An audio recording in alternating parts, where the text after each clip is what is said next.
Hello, ladies. It is such an honor and a privilege to be here today. Are you having a good time? Yes. I know. This is a wonderful event. It's always a pleasure to speak here at the Thriving Business Women Symposium. Just awesome. So raise your hand if you've been feeling maybe a little uneasiness lately. We've got a lot going on in our world, right? Can everybody agree that things are a little unexpected and a little bit, change is definitely in the air?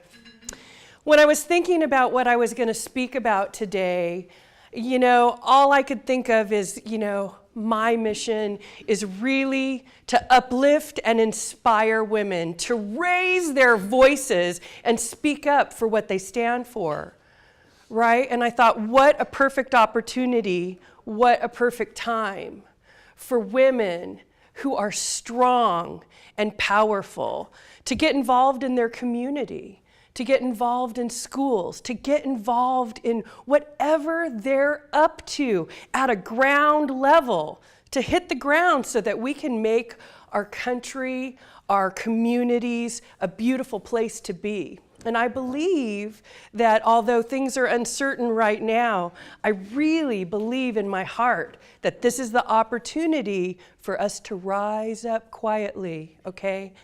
And I want to talk about today, enough about what I'm up to in myself. Today, I want to talk about yourself. And to start, I just wanted to, this quote is so important to me in my whole life since I was a teenager. This has been one of my favorite quotes. And it's from the Bhagavad Gita. And it says, lift up the self with the self. And don't let the self droop down. For the self is the self's only friend, and the self is the self's only foe. I love that. My whole life, that has just made so much sense to me. And it's really about connecting to not only your human self and your primary need self, but your higher self, right? It's really about getting connected to your heart and your mission and what you are here to do at this important time in history. So let's talk a little bit about ourselves. Let's talk about authenticity. I want to bring that up today. What is authenticity?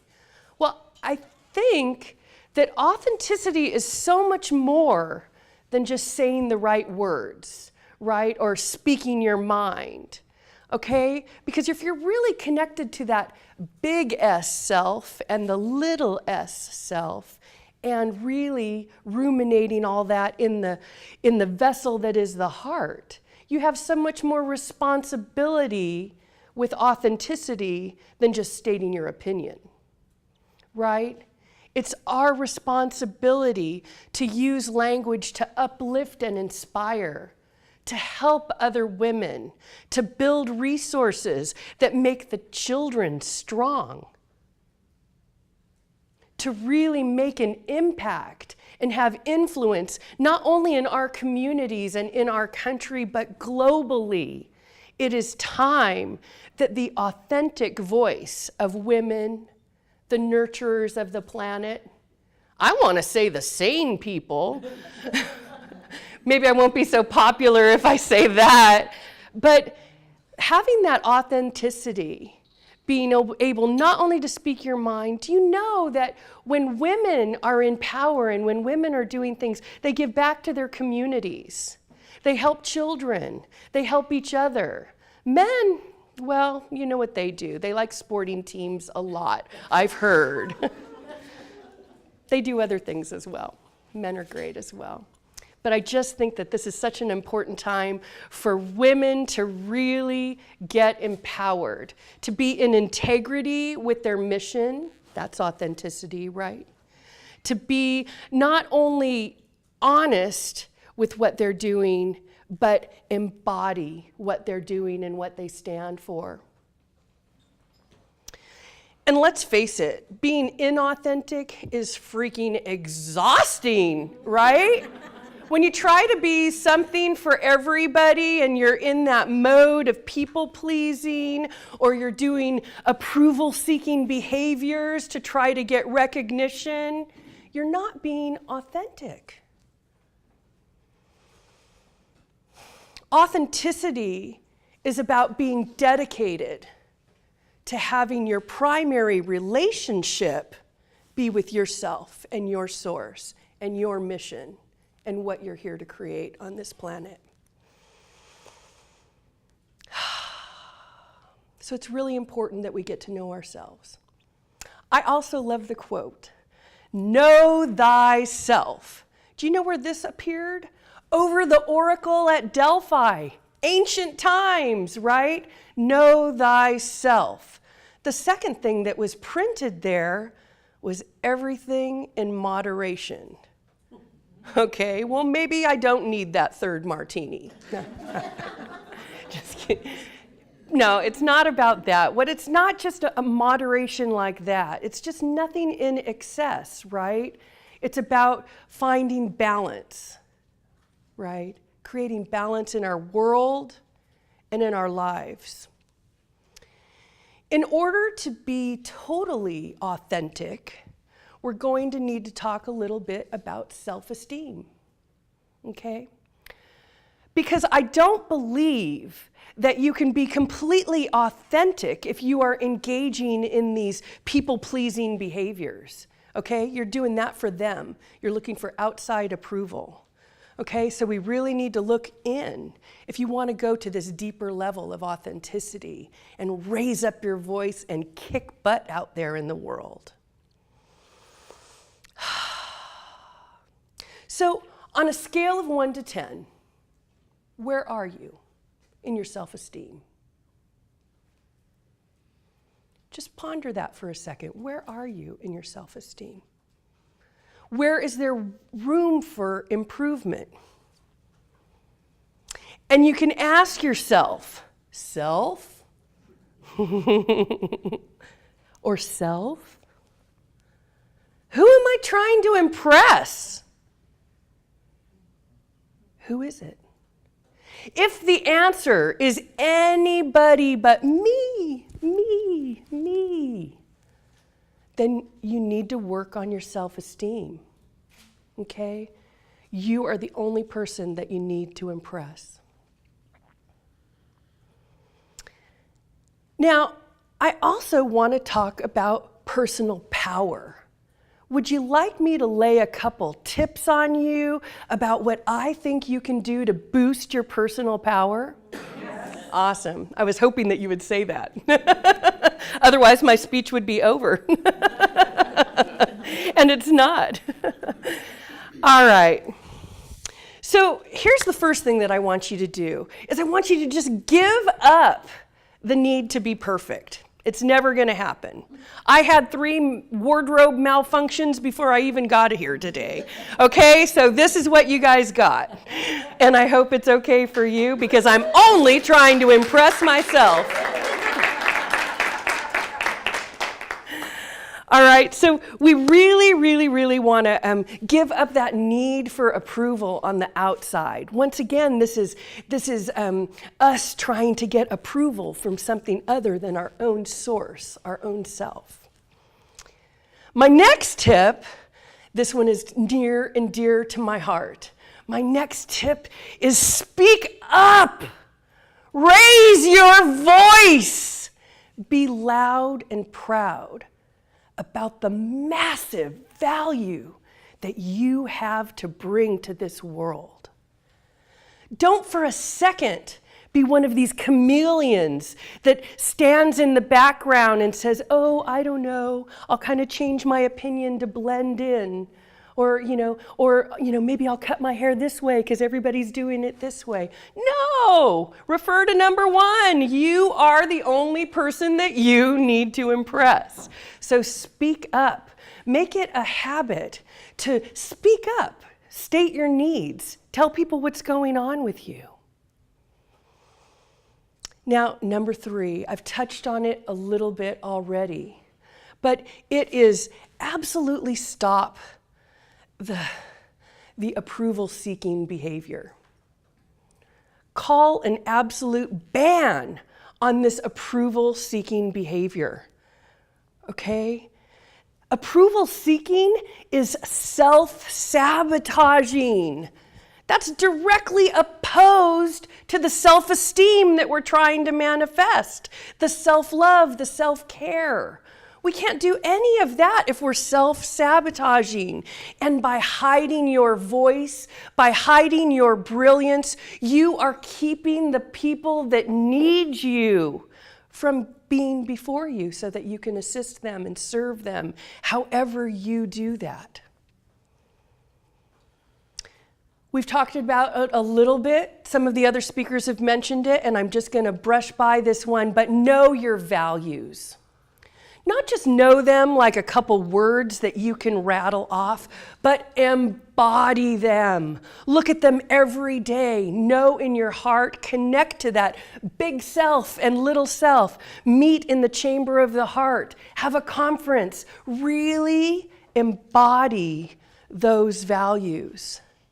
Self-expression, leadership, empowerment.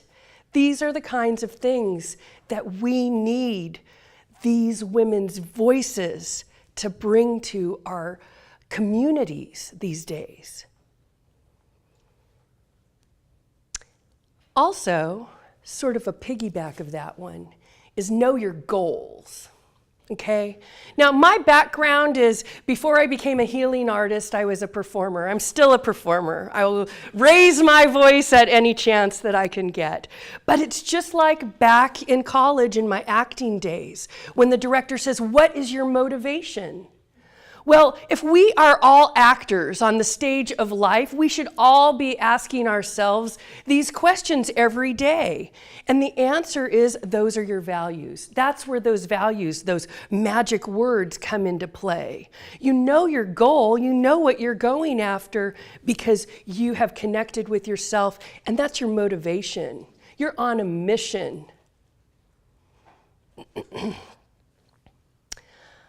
I also want to talk about number 6.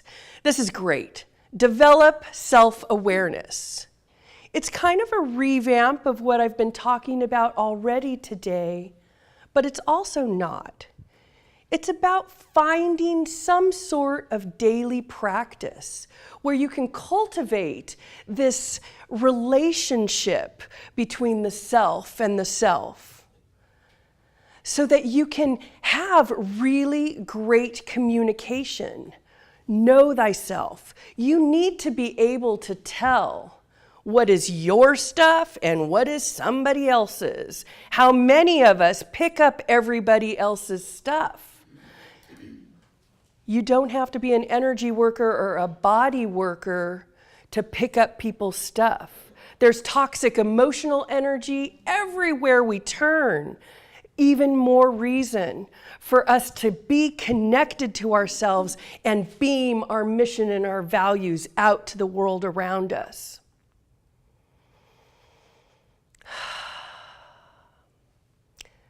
Another tip, simplify your life. You just don't need a bunch of junk. Get rid of the clutter. Bling, I got a lot, okay? I got to get rid of some of it sometimes. You need to make sure that the items that you have in your home, your clothes that you wear, you want to really love that stuff. It's not just something that will make do.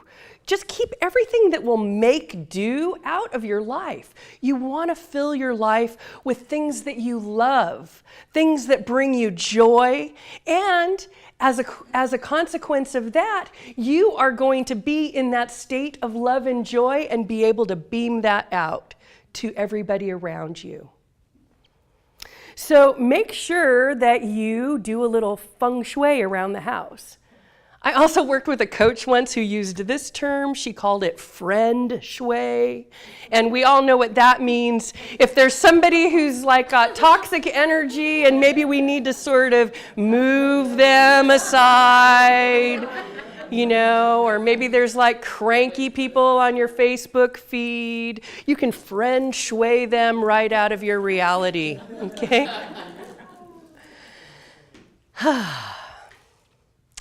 Here's one that I like. Do what you say you're going to do. It's huge, right? Be in integrity. Or in the 4 agreements, what do they say? Be your word. It's what makes you who you are. It is imperative that you keep your word and use this fabulous gift of language and communication that we have in order to use it for good instead of evil, okay? It's really important. And my last tip here today is do some things for yourself. Make a date with yourself. Take a hot bath. Have you time, like self-time.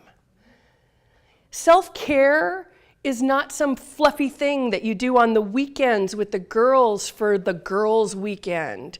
It is how you care for yourself, how you express your love for yourself, and how you raise your self-esteem, and how you are able to present yourself to the world so that all of the people that are dying to have whatever it is that you've got can be attracted to you.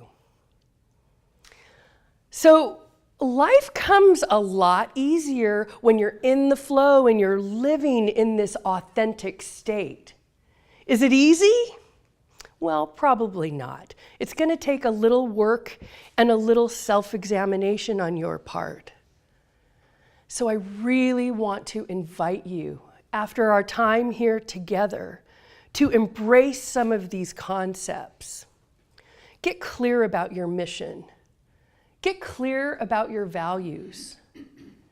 Just get clear.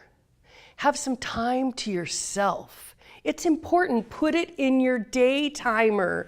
It is as important as any client that you have. You must take care of yourself so that there's more of you, so that you can serve. I hope that you'll embrace some of these ideas and raise up your voice in the world, the strong women that you are. I just hope that you will know how valuable you are and that this is the time for you to raise your voice. So with that, I want to thank you so much for giving me the opportunity to speak today, and I wish you all the best. Thank you very much.